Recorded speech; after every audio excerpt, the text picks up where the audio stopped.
Assalamualaikum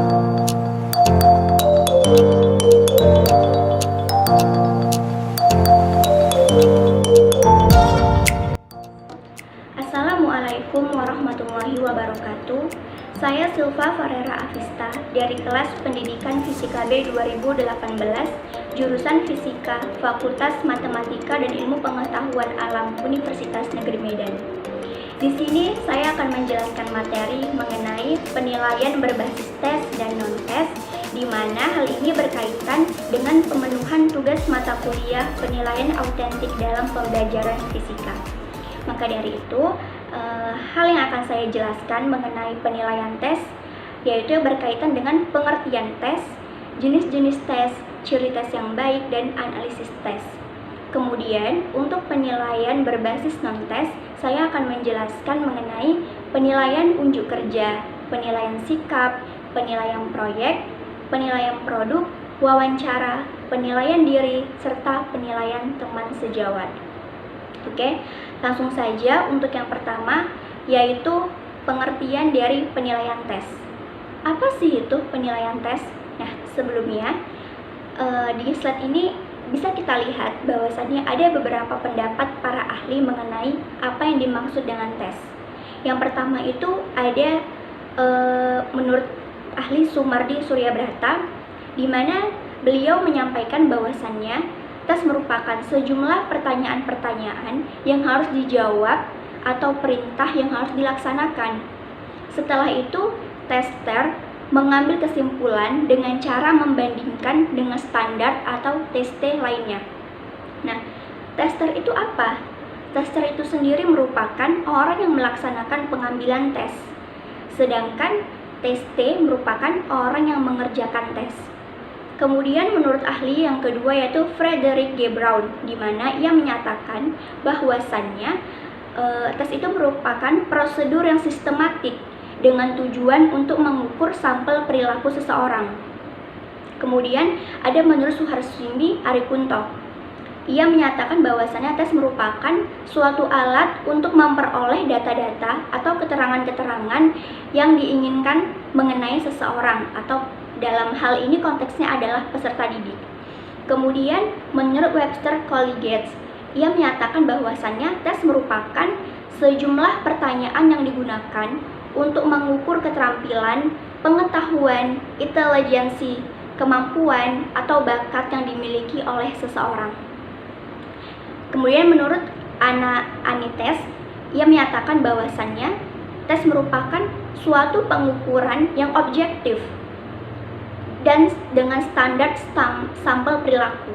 Nah, baik, dari beberapa ungkapan para ahli ini dapat saya simpulkan bahwasannya tes itu merupakan penilaian tes itu merupakan penilaian dengan memberikan sejumlah pertanyaan yang membutuhkan jawaban atau respon, tanggapan. Tujuannya apa? Bertujuan untuk mengukur tingkat kemampuan seseorang atau mengungkap aspek tertentu dari orang yang mengerjakan tes. Dalam hal ini adalah peserta didik. Kemudian selanjutnya mengenai jenis-jenis tes. Dapat kita lihat untuk jenis-jenis tes ini ada 5 aspek ya, ada 5 hal, yaitu berdasarkan kegunaannya, pelaksanaannya, sistem penskoran, kemudian aspek psikis dan bentuk responnya. Yang pertama itu berdasarkan kegunaannya, di mana berdasarkan kegunaannya ini terbagi menjadi 3, yaitu tes diagnostik, tes formatif, dan tes sumatif. Yang pertama, tes diagnostik. Tes diagnostik ini merupakan tes yang digunakan untuk mengetahui kelemahan-kelemahan siswa, berguna untuk mengetahui kesulitan belajar yang dihadapi peserta didik, salah satunya yaitu kesalahan dalam pemahaman konsep. Kemudian ada tes formatif.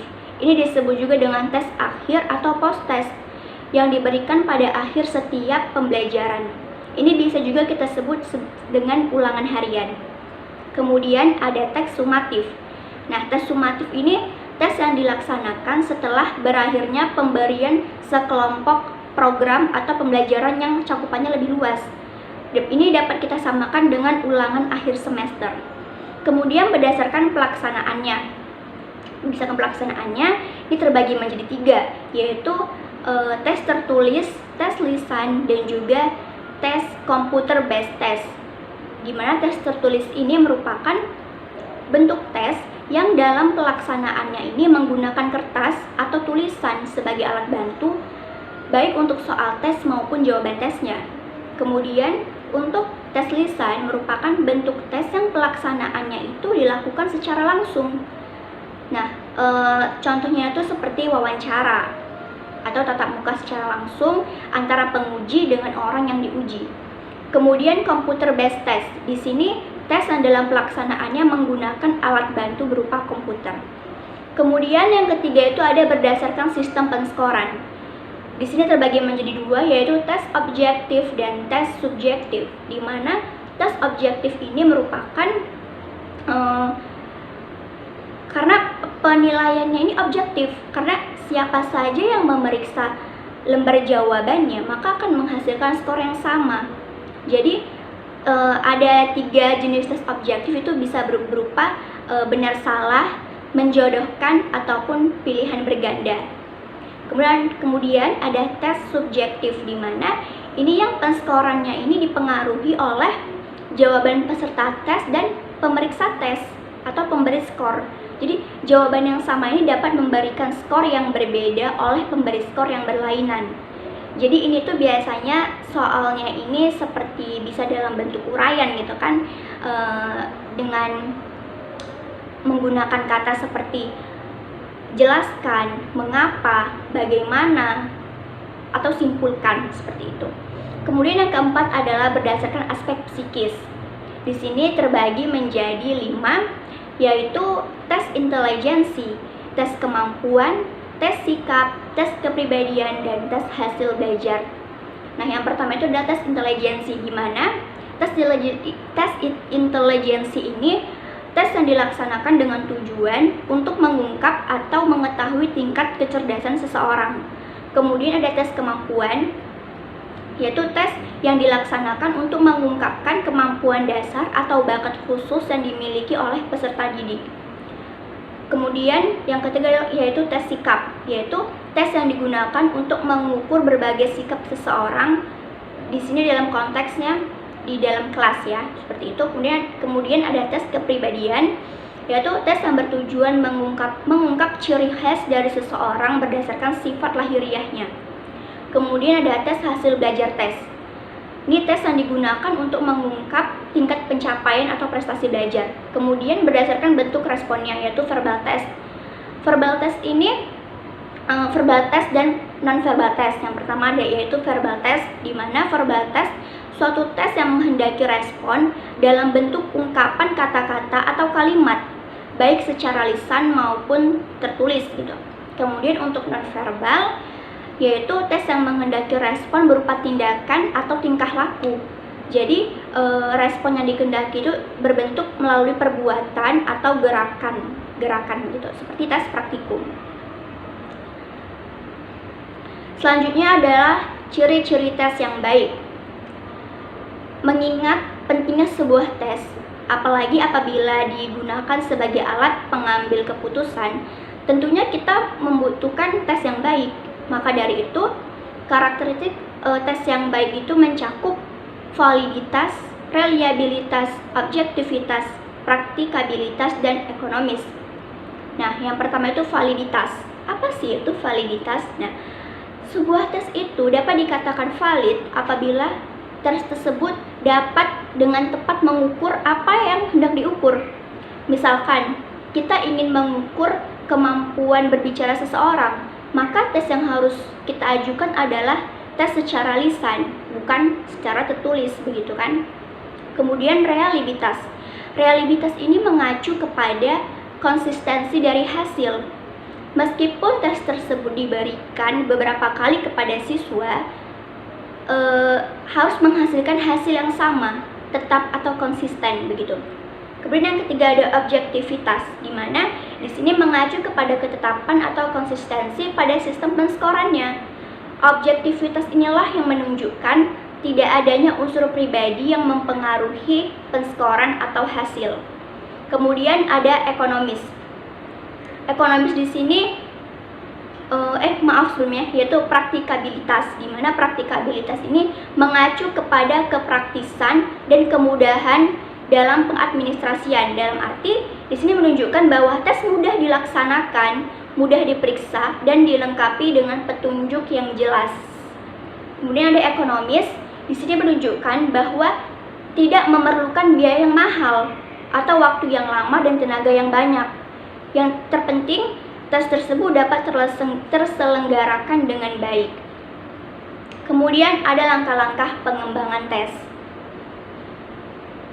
Di sini ada beberapa langkah yang harus ditempuh dalam pengembangan tes, yaitu ada 9 langkah. Yang pertama itu adalah menyusun spesifikasi tes. Di sini kita menetapkan spesifikasi tes yang berisi tentang uraian yang menunjukkan keseluruhan karakteristik yang harus dimiliki suatu tes, seperti menentukan tujuan tesnya, menyusun kisi-kisi, menentukan bentuk tes, dan menentukan panjang tes. Kemudian menulis soal tes. Di sini menjabarkan indikator menjadi pernyataan-pernyataan yang karakteristiknya ini sesuai dengan kisi-kisi yang telah dibuat. Kemudian menelaah soal tes. Di sini dilakukan untuk memperbaiki soal jika ternyata dalam pembuatannya masih ditemukan kekurangan dan kesalahan. Kemudian melakukan uji coba tes. Di sini dilakukan untuk memperbaiki kualitas soal yang telah disusun. Yang kelima itu ada menganalisis butir tes. Di sini melalui analisis butir dapat kita ketahui terkait realiditas, validitas, tingkat kesukaran ataupun butir pengecoh daya beda gitu kan. Kemudian memperbaiki tes. Di sini memperbaiki bagian soal yang belum sesuai dengan yang diharapkan berdasarkan analisis butir sebelumnya gitu. Jadi beberapa soal mungkin ada yang baik, nah yang kurang baik diperbaiki lagi, sedangkan butir yang lain itu dapat dibuang apabila tidak memenuhi standar ketentuan. Kemudian merakit tes. Di sini keseluruhan butir soal yang sudah dianalisis dan diperbaiki kemudian dirakit kembali menjadi satu kesatuan tes. Kemudian ada melaksanakan tes. Nah, di sini tes yang telah disusun diberikan kepada tes T. Tes T itu orang yang mengerjakan tes, yaitu peserta didik. Memerlukan pemantauan agar tidak terjadi kecurangan dalam pengisian tes tersebut. Kemudian yang terakhir itu adalah menafsirkan hasil tes. Di sini hasil tes menghasilkan data kuantitatif berupa skor. Atau skor ini kemudian ditafsirkan menjadi nilai. Nilai ini skalanya tuh bisa berskala rendah, menengah, ataupun tinggi. Kemudian selanjutnya menganalisis tes. Analisis tes ini terdapat 5 komponen yang harus dianalisis, yaitu tingkat kesukarannya, daya beda, efektivitas distraktor dan validitas serta reliabilitas. Pertama itu adalah tingkat kesukaran, di mana dapat kita lihat bahwasannya tingkat kesukaran itu suatu tes yang baik adalah butir tes yang tidak terlalu mudah dan tidak terlalu sulit. Mengapa? Karena jika terlalu mudah, maka peserta didik tidak termotivasi untuk mempertinggi usaha dalam mengerjakan soal. Sedangkan kalau terlalu sulit, maka peserta didik akan mudah putus asa gitu, karena ini soal ternyata sulit begitu kan. Nah, angka yang menunjukkan tingkat kesukaran suatu butir tes ini disebut dengan indeks kesukaran yang kita simbolkan dengan P. Rumusnya yaitu B per T, di mana B merupakan jumlah peserta tes yang menjawab soal dengan benar, sedangkan T merupakan jumlah peserta tes. Di sini ada tabel kategori tingkat kesukaran butir tes, dapat kita lihat sama-sama. Kemudian ada daya pembeda. Nah, apa sih itu daya pembeda? Nah, daya pembeda ini merupakan kemampuan suatu soal itu untuk membedakan antara siswa yang berkemampuan tinggi dengan siswa yang berkemampuan rendah. Nah, harga indeks daya beda ini bisa kita simbolkan dengan D, berkisar antara -1 sampai dengan 1. kalau misalkan D-nya itu bernilai 1, berarti semua kelompok atas dapat menjawab item tersebut dengan benar, sedangkan kelompok bawah menjawab salah. Apabila D-nya itu bernilai -1, berarti semua kelompok menjawab salah. Semua kelompok atas menjawab salah, sedangkan kelompok bawah menjawab benar. Kemudian apabila daya bedanya sama dengan 0, berarti tidak memiliki daya beda, gitu. Karena maupun yang kelompok bawah maupun kelompok atas sama-sama menjawab salah ataupun sama-sama menjawab benar. Kemudian ada distraktor. Nah, distraktor ini disebut juga dengan pengecoh, yaitu dikatakan berfungsi baik jika distraktor mempunyai daya tarik yang besar bagi peserta tes yang kurang menguasai materi tes. Dirumuskan yaitu X sama dengan JPA tambah JPB per JA tambah JB dikali 100%. Untuk keterangannya bisa kita lihat sendiri di slide. Kemudian ada validitas. Nah, validitas ini merupakan kemampuan suatu alat ukur untuk mengukur apa yang harusnya diukur, gitu kan. Nah, di sini ada terbagi menjadi dua, yaitu validitas logis dan validitas empiris. Nah, validitas logis ini terbagi lagi menjadi dua, gitu kan, yaitu validitas isi dan validitas konstruksi. Di mana validitas isi adalah tes yang memiliki validitas isi apabila mengukur tujuan khusus tertentu yang sejajar dengan materi atau isi pelajaran yang diberikan. Kemudian untuk validitas konstruksi di sini dikatakan memiliki hal tersebut apabila butir-butir soal yang membangun tes mengukur setiap aspek yang diukur. Kemudian ada validitas empiris. Di sini ada terbagi dua, validitas ada sekarang dan validitas prediksi. Validitas ada sekarang ini merupakan sebuah tes memiliki validitas empiris jika hasilnya itu sesuai dengan pengalaman, gitu kan. Sedangkan validitas prediksi yaitu apabila mempunyai kemampuan untuk memprediksi apa yang akan terjadi pada masa mendatang, begitu. Kemudian ini ada rumus korelasi produk momen, yaitu ada dua macam, yaitu korelasi produk momen dengan simpangan. Dengan keterangan rumusnya bisa kita lihat dengan keterangan Rx, yaitu merupakan koefisien korelasi antara variabel X dengan variabel Y. Kemudian sigma X yaitu jumlah perkalian X dengan Y, dan X kuadrat itu kuadrat dari X, serta Y kuadrat yaitu kuadrat dari Y. Kemudian ada korelasi produk momen dengan angka kasar. Untuk rumusnya bisa kita lihat.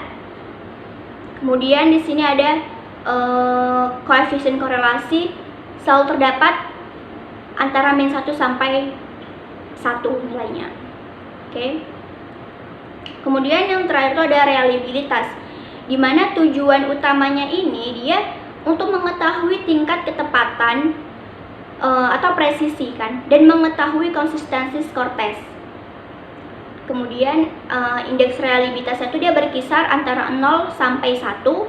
Dan tinggi rendahnya koefisien reliabilitas itu dipengaruhi oleh tingkat kesukaran butir tes. Semakin sulit soal, maka koefisien reliabilitasnya itu semakin besar. Nah, sebaliknya, apabila rendah, maka kesukaran butir tes, koefisien reliabilitasnya itu dia semakin kecil. Oke, selanjutnya kita ke penilaian non-tes. Nah, apa sih itu non-tes, gitu kan?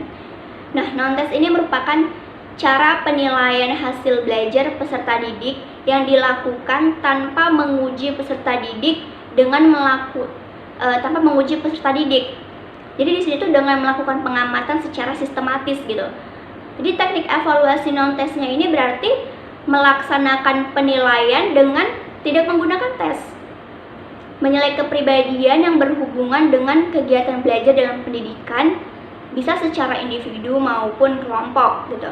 Nah, bentuk penilaian yang menggunakan alat ukur instrumen non-tes yaitu penilaian unjuk kerja, penilaian proyek atau produk, penilaian sikap. Kemudian untuk alat penilaian yang tergolong teknik non-tes ini dapat berupa kuesioner ataupun wawancara. Yang pertama itu penilaian unjuk kerja. Di mana di sini ada beberapa pengertian ya menurut para ahli, yaitu menurut Trespets, Zainal, Marzuki, dan Berg. Di sini dari pendapat para ahli dapat saya simpulkan bahwasannya penilaian unjuk kerja itu merupakan penilaian yang dilakukan dengan mengamati kegiatan peserta didik dalam melakukan suatu pekerjaan atau tugas dalam bentuk perilaku, tindakan, ataupun perbuatan, seperti itu. Kemudian untuk karakteristik penilaian unjuk kerja, jadi ini dapat dilakukan secara kelompok, dapat juga dilakukan secara individu. Nah, penilai jumlahnya itu lebih dari 1 orang. Nah, unjuk kerja ini untuk menilai ketercapaian kompetensi yang menuntut peserta didik melakukan tugas tertentu. Kemudian validitas tes untuk unjuk kerja ini, penentuan evaluasi atau penilaiannya ini secara keseluruhan tentang bukti empiris atau bisa juga berdasarkan pengamatan gitu kan, berdasarkan pengalaman.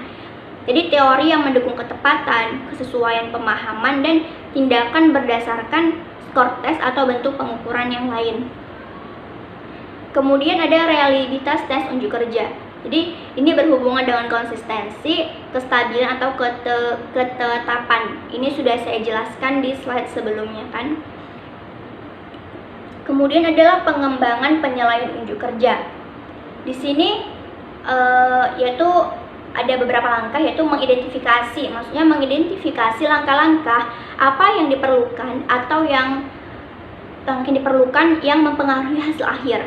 Kemudian menuliskan perilaku kemampuan. Di sini kemampuan spesifik yang diperlukan untuk menyelesaikan tugas dan menghasilkan hasil akhir. Kemudian membuat kriteria kemampuan.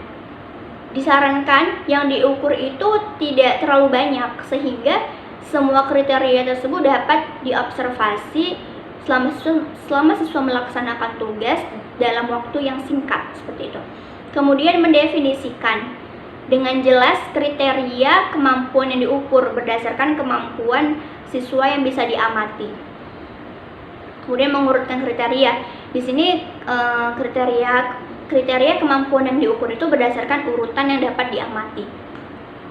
Kemudian untuk teknik penilaian unjuk kerja, di sini untuk mengetahuinya itu kita dapat menggunakan alat atau instrumen gitu ya kan. Di antaranya itu daftar cek dan skala penilaian. Nah, daftar cek ini atau checklist ini merupakan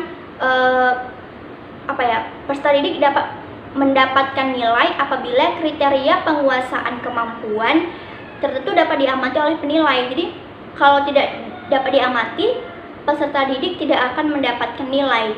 Nah, jadi ini ada kelemahannya sih, yaitu penilai hanya mempunyai 2 pilihan saja, yaitu benar salah, dapat diamati atau tidak dapat diamati, kemudian baik atau tidak baik, seperti itu kan.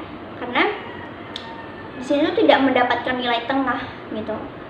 Tapi daftar cek ini lebih praktis gitu kan, untuk mengamati subjek dalam jumlah besar, seperti itu. Kemudian ada skala penilaian atau rating scale, di mana di sini memungkinkan penilai memberi nilai tengah terhadap penguasaan kompetensi tertentu karena pemberian nilainya ini secara kontinuum, di mana pilihan kategori nilai itu bisa lebih dari 2. Ini biasa menggunakan skala penilaian terentang gitu, bisa dari yang 1 sampai 4 masing-masing kategori, yaitu misalkan tidak kompeten, agak kompeten atau sangat kompeten, seperti itu. Kemudian hasil dari penilaian unjuk kerja ini, datanya itu adalah skor yang diperoleh dari pengamatan yang dilakukan terhadap penampilan peserta didik dari suatu kompetensi. Jadi skor yang diperoleh dengan cara mengisi format penilaian unjuk kerja berupa daftar cek atau skala rentang gitu. Kemudian ada penilaian skala sikap. Penilaian skala sikap ini merupakan penilaian terhadap kecenderungan perilaku dari peserta didik sebagai hasil pendidikan Jadi penilaian sikap ini dapat dilakukan dengan cara observasi perilaku atau pertanyaan langsung dan laporan pribadi gitu. Kemudian ada penggunaan skala sikap. Nah, di sini ada skala diferensiasi semantik, yaitu langkah pengembangannya. Kita dapat menentukan objek sikap yang akan dikembangkan skalanya, kemudian memilih dan membuat daftar dari konsep dan kata sifat, kemudian menentukan rentang skala dan penskoran. Kemudian skala Likert, yaitu responden diminta untuk memberikan pilihan jawaban atau respon dalam skala ukuran telah disediakan. Kemudian ada data hasil dari penilaian sikap, yaitu sikap mengikuti pembelajaran sehari-hari. Jadi sikap mengikuti pembelajaran ini dapat diperoleh melalui catatan harian dari peserta didik berdasarkan pengamatan atau observasi guru. Kemudian sikap dalam melakukan pekerjaan produktif. Di sini sikap yang dinilai ini adalah sikap yang dipersyaratkan untuk melakukan suatu pekerjaan dengan kedudukan nilai sikap dari setiap kompetensi mempunyai tingkat kepentingan yang berbeda-beda. Kemudian ada penilaian proyek. Nah, penilaian proyek ini merupakan kegiatan penilaian terhadap suatu tugas yang harus diselesaikan dalam periode atau waktu tertentu. Nah, datanya ini meliputi skor yang diperoleh dari tahap-tahap perencanaan atau persiapan, pengumpulan data, pengolahan data, dan penyajian data atau laporan. Oke, di tabel bisa kita lihat yaitu ada deskripsi beserta rentang skor 1 sampai 4. Kemudian selanjutnya yaitu penilaian produk. Penilaian produk ini merupakan penilaian terhadap keterampilan dalam membuat suatu produk dan kualitas produk itu dengan memperhatikan proses pembuatannya. Begitu. Sedangkan teknik penilaian produk itu bisa dengan cara holistik dan cara analitik. Cara holistik itu berdasarkan kesan keseluruhan dari produk. Biasanya ini dilakukan pada tahap penilaian gitu. Kemudian cara analitik. Di sini berdasarkan aspek-aspek produk. Biasanya dilakukan terhadap semua kriteria yang terdapat pada semua tahap proses pengembangan. Untuk data penilaian produk sendiri, di sini ada 3 tahap kan, yaitu tahap persiapan, tahap pembuatan produk, dan tahap penilaian. Jadi diperoleh dengan menggunakan cara holistik dan analitik tadi. Nah, cara holistik ini gimana? Di sini guru menilai hasil produk peserta didik berdasarkan kesesuaian produk dengan spesifikasi produknya. Kemudian untuk penilaian analitik bagaimana? Di sini guru menilai hasil produk berdasarkan tahap proses pengembangannya, yaitu mulai dari tahap perencanaan, persiapan, tahap pembuatan, dan tahap penilaian. Gitu. Kemudian wawancara. Nah, wawancara ini merupakan suatu menghimpun bahan keterangan yang dilaksanakan dengan melakukan tanya jawab secara lisan, gitu kan, berhadapan muka dengan arah serta tujuan yang telah ditentukan, gitu.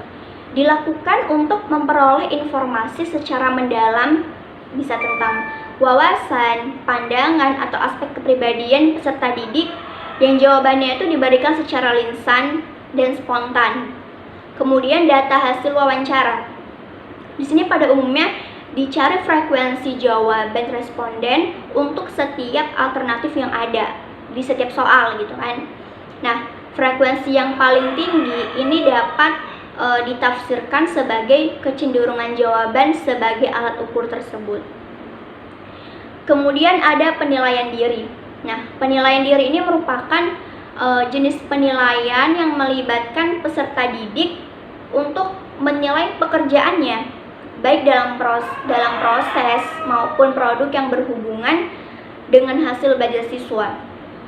Kemudian untuk data hasil penilaiannya ini yaitu dari hasil penilaian yang dilakukan oleh peserta didik sendiri tentang kemampuan, kecakapan, atau penguasaan kompetensi tertentu sesuai dengan kriteria yang telah ditentukan. Kemudian yang terakhir adalah penilaian sejawat. di mana penilaian sejawat ini merupakan penilaian antar teman atau teman sebaya gitu kan, peer assessment. Di sini dilakukan dengan cara meminta peserta didik untuk mengemukakan kelebihan dan kekurangan temannya dalam berbagai hal, seperti itu. Kemudian ada pelaksanaan sistem penilaian. Di sini dapat dilakukan dengan 3 cara, ya kan? Yang pertama itu masing-masing peserta didik diminta saling menilai temannya di ruang lingkup itu satu kelas, baik proses maupun produknya. Kemudian membentuk sebuah tim yang terdiri dari beberapa peserta didik yang bertanggung jawab menilai keterampilan seluruh peserta didik dalam kelas tersebut. Kemudian yang ketiga adalah masing-masing peserta didik diberikan tanggung jawab untuk menilai 3 atau 4 temannya, atau sesuai dengan yang ditentukan oleh guru, begitu. Demikianlah penjelasan dari saya. Semoga dapat bermanfaat bagi kita semua. Lebih dan kurangnya saya mohon maaf. Wassalamualaikum warahmatullahi wabarakatuh.